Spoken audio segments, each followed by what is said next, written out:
Halo guys, kembali lagi di channel Plus Minus. Apa kabar kalian semua? Semoga sehat selalu ya. Jadi guys, di video kali ini Mimin akan menceritakan alur dari sebuah film yang berjudul Sound of Freedom. Sebuah film yang diambil dari kisah nyata. Bagaimana ceritanya? Langsung aja yuk kita mulai.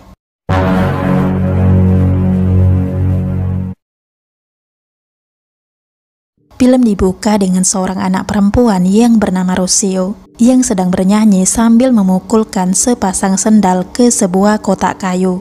Tak lama kemudian terdengar suara bel yang berbunyi. Rocio yang mendengar itu pun langsung membuka pintu. Ketika pintu dibuka, perempuan ini langsung memperkenalkan dirinya kepada Rocio. Perempuan ini bernama Giselle. Pada saat itu Giselle mengungkapkan kekagumannya kepada Rocio. Lalu Giselle meminta Rocio untuk memanggil ayahnya. Ketika bertemu dengan ayah Rocio, Giselle langsung menjelaskan keinginannya untuk menjadikan Rocio sebagai seorang model. Di tengah-tengah perbincangan, tiba-tiba adik Rocio yang bernama Miguel datang. Dan ternyata Giselle juga tertarik dengan Miguel. Kemudian Giselle meminta kepada ayah Rocio untuk membawa Rocio dan Miguel mengikuti sebuah audisi pada esok harinya. Rocio, si yo fuera tú lo convencería. Esta cosa tan linda. ¿Cómo te llamas? Keesokan harinya Rocio dan Miguel diantar oleh ayah mereka untuk ikut audisi. Ketika sampai di tempat audisi, ayah Rocio tidak diperbolehkan masuk. Giselle mengatakan kepada ayah Rocio untuk menjemput Rocio dan Miguel pada jam 7 malam. Dengan berat hati akhirnya ayah Rocio dan Miguel pun setuju. Sementara itu di dalam ruangan terdapat beberapa anak yang juga akan mengikuti audisi. Singkat cerita, Giselle langsung mengajari anak-anak tersebut cara berpose bak seorang model.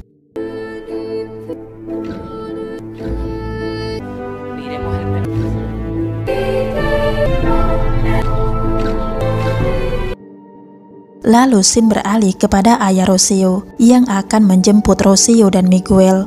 Setelah mengetuk-ngetuk pintu dan tidak mendapatkan jawaban, ayah Rocio pun langsung membuka pintu. Dan betapa terkejutnya ayah Rocio dan Miguel ini mendapatkan ruangan yang sudah kosong.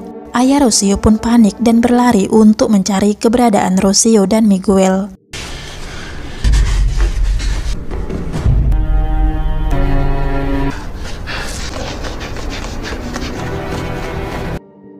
Kemudian scene beralih kepada seorang pria yang bernama Osinski yang sedang menonton video anak-anak saat melakukan pemotretan. Tidak hanya itu, Osinski ini juga mengunggah video anak-anak tersebut ke internet.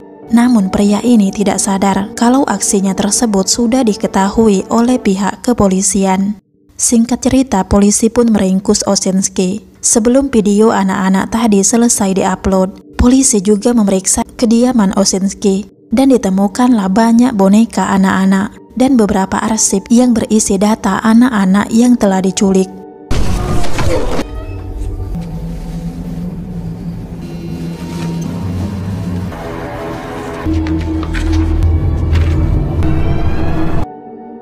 Setelah meringkus Osinski, dua orang polisi yakni Tim dan Chris membicarakan tentang kasus yang sudah mereka tangani.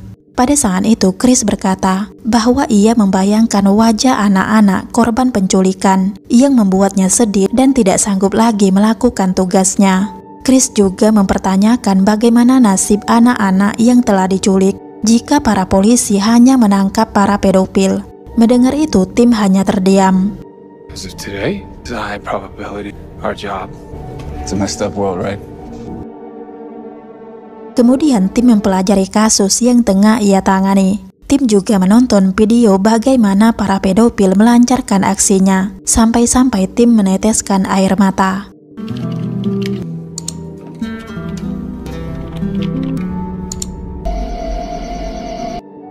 Kemudian Tim menghampiri Osinski yang sudah berada di penjara. Pada saat itu Tim mengajak Osinski untuk keluar karena ada sesuatu yang ingin ia bicarakan.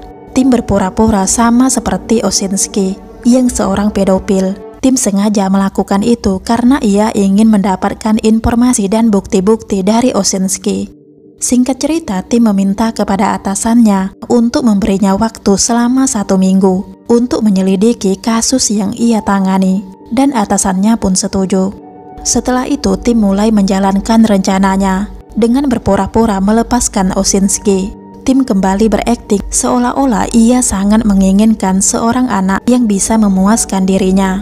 Tanpa menaruh curiga, Osinski pun akan membantu tim untuk mendapatkan seorang anak yang tim inginkan. Selama Osinski beraksi, selama itu pula pihak kepolisian memantau dirinya. That's my job. Here's the thing I need a real about that trip you took, the butterfly cruise. I need this, my friend.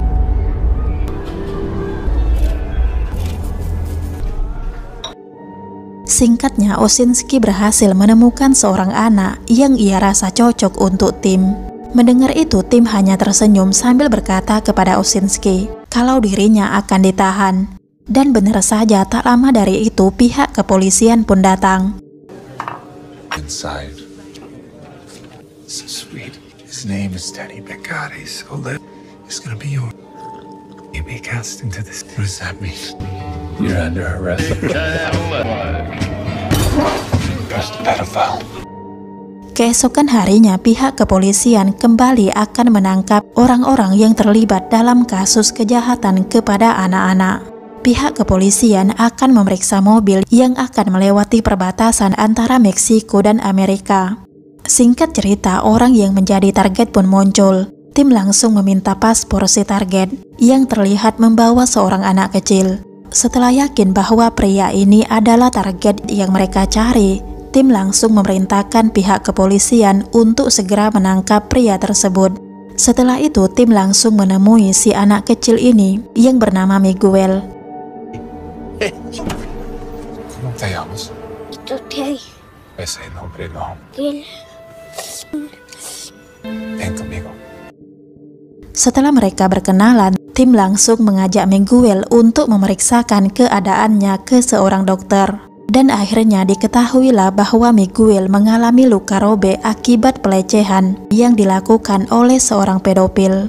Kemudian tim berusaha untuk dekat dengan Miguel dengan mengajak Miguel untuk makan burger bersama. Dan disinilah akhirnya tim mengetahui cerita awal bagaimana Miguel dan kakaknya Rocio diculik. Tim juga diperlihatkan sebuah kalung oleh Miguel yang ternyata di kalung itu tertulis nama tim. Miguel menunjukkan kalung itu karena ia berharap kepada tim agar bisa menyelamatkan kakaknya Rocio. Estuviste con ella. Mucho tiempo, Mateo. Nunca van a saber. Mano me la dio. Tú rescatando a encontrarla. ¿Dónde está? Setelah mendapat informasi panjang lebar dari Miguel, kini saatnya tim mempertemukan kembali Miguel dengan ayahnya. Setelah 3 bulan mereka terpisah, kini mereka bisa bertemu kembali. Sebelum berpisah dengan tim, Miguel akhirnya memberikan kalungnya kepada tim.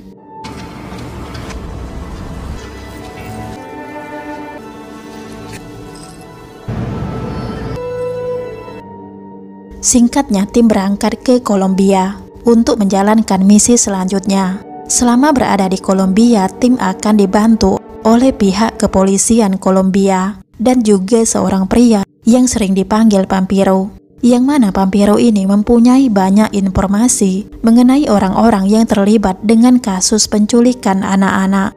Selain itu, tim juga mendapatkan informasi mengenai anak-anak yang dipekerjakan di sebuah klub seks. Set up a date, friends.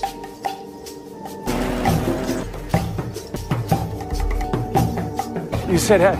See, it could be anywhere. You ever heard of Club Bangkok? 24/7. You can build one in Bangkok. Selanjutnya, tim menghubungi Pampiro dengan menyampaikan keinginannya untuk membuka sebuah klub yang akan mempekerjakan anak-anak di bawah umur. Tim sengaja akan melakukan itu untuk membuat jebakan. Kemudian tim juga mencari investor untuk mendanai pembangunan klub itu. Sementara itu, Pampiro akan meminta bantuan kepada seorang pria yang bernama Kalakas, yang mana Kalakas ini adalah orang yang sering menyediakan anak-anak. Oh, that's it, amigo. Bend your mind. These gentlemen Annual fee? We take care of access to model young ones. Ketika bertemu dengan Kalakas, tim langsung meminta kepada Kalakas untuk menyediakan lebih dari 50 anak-anak. Namun rencana tim tersebut tidak berjalan dengan mulus, karena ketika tim meminta tambahan dana kepada atasannya, atasan tim tidak bisa menyanggupinya. Sebenarnya tim sempat ingin menyerah, namun setelah ia mendapatkan nasihat dari Vampiro dan melihat foto-foto Rocio bersama dengan ayahnya, tim kembali akan melanjutkan misinya. Bahkan tim memutuskan untuk keluar dari pekerjaannya. Setelah itu tim berusaha sendiri untuk mendapatkan dana dan berhasil bekerja sama dengan seorang pengusaha yang bernama Pablo. Because you can sell them. You can sell them. Can you hear straight? You don't want to hear it. You're being sucked into. It's gonna reach the likes. You're never gonna wake up.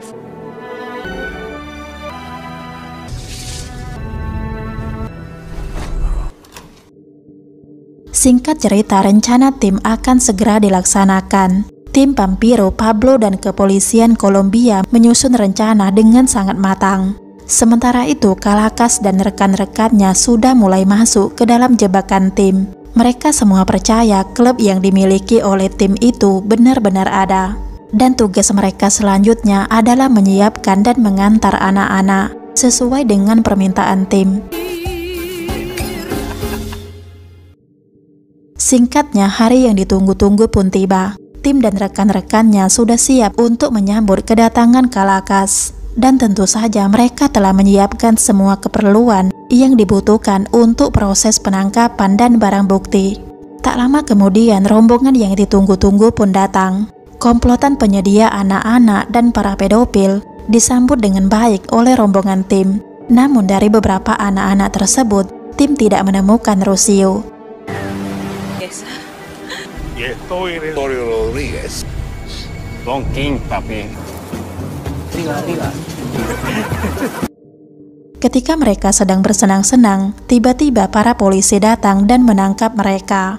Namun salah satu pria sengaja tidak ditangkap, sehingga yang lain mengira bahwa pria tersebutlah yang telah menjebak mereka.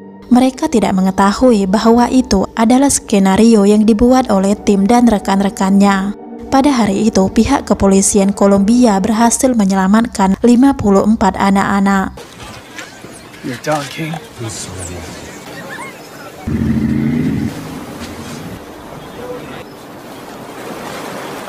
Quítale la esposa.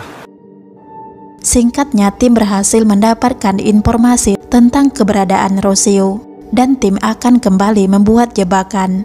Kali ini tim akan berpura-pura menjadi seorang dokter. Tim sengaja melakukan itu karena ternyata Rocio dibawa oleh kelompok pemberontak, yang mana kelompok pemberontak tersebut berada di sebuah wilayah terpencil dengan penjagaan yang sangat ketat, dan profesi dokterlah yang mungkin diperbolehkan memasuki wilayah mereka.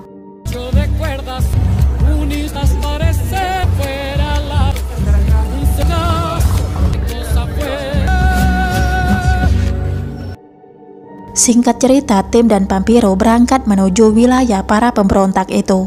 Namun di tengah-tengah perjalanan, mereka dicegat oleh para pemberontak, dan tim langsung menjelaskan maksud kedatangan mereka yang ingin memeriksa kesehatan orang-orang yang berada di sana dengan alasan telah terjadi wabah.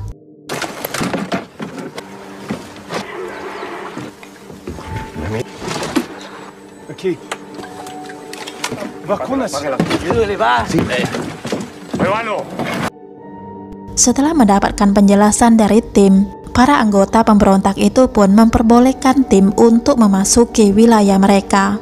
Sementara Vampiro dipersilakan untuk pulang. Sesampainya tim di tujuan, tim langsung dibawa menghadap ketua pemberontak, dan tim kembali menjelaskan maksud dari kedatangannya. Dan ketua pemberontak ini pun akhirnya memberikan izin kepada tim untuk memeriksa kesehatan warga di sana. There are cases in the... So with your permit, are immediate intent immediately. It's just our protocol. God forbid. Setelah mendapatkan izin, tim langsung mencari keberadaan Rocio, dan benar saja Rocio berada di sana. Tim sempat memanggil Rocio dan mengatakan kalau ia akan menyelamatkan Rocio.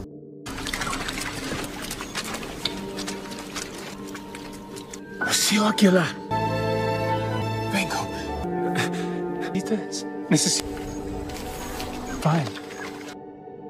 Ketika malam tiba, tim langsung mencari keberadaan Rocio. Singkatnya, tim berhasil menemukan Rocio yang sedang tertidur.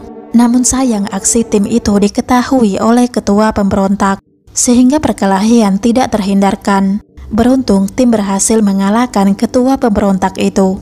Kemudian tim langsung membawa Rocio untuk pergi dari wilayah itu.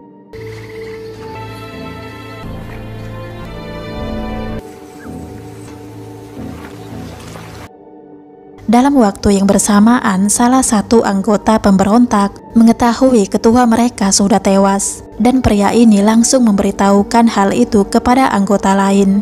Sementara itu, Tim dan Rocio sudah berada di sungai. Dengan menggunakan perahu dari kelompok pemberontak, Tim dan Rocio segera pergi meninggalkan wilayah itu.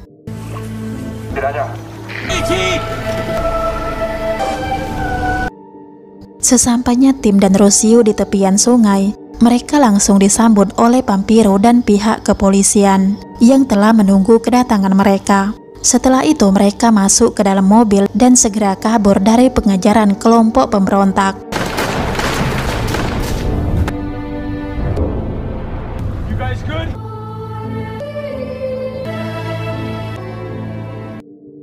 Singkat cerita, mereka berhasil kabur dengan selamat. Di dalam mobil, Tim memberikan kalung kepada Rocio, sebuah kalung yang dulu pernah diberikan oleh Miguel.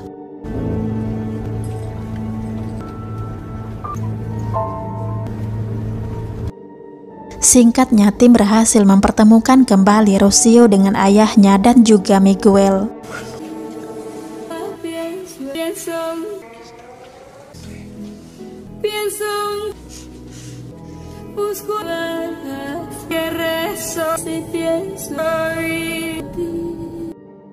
Pada scene terakhir, kita akan diperlihatkan kepada Rocio yang sedang menyanyikan sebuah lagu, yang mana lagu tersebut bermakna tentang kebebasan, dan film pun selesai.